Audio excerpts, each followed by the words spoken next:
Hindi ko makita kung nasaan. Wait lang, hindi ko makakita yung anak ko eh. Yung pako. Oh, alam mo saan? Diba? Hindi ko mahanap. Nandyan. Ang galing ng ano niyan eh. Nagtago. Ayun o, nagtago. Oo, ayan. Nandyan siya.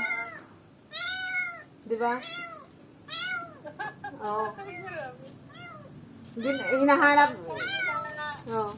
Alam mo kung saan sila na natutulog minsan dito sa may lalagyan namin ng pan. Kaya nga nung malinis yan, sobrang tinanggal ko lahat yung mga kurtina dun sa kusina namin. Ang dami nakatago-tagong babaho. Ay, ayan. Nyaw lang siya ng nyaw. Kain ka na doon. Oo. Wala na siyang kasama. Meron naman, may kasama naman siya dito. Inaaway-away lang niya kasi. Ayan yung kasama niya si ano, si BBM.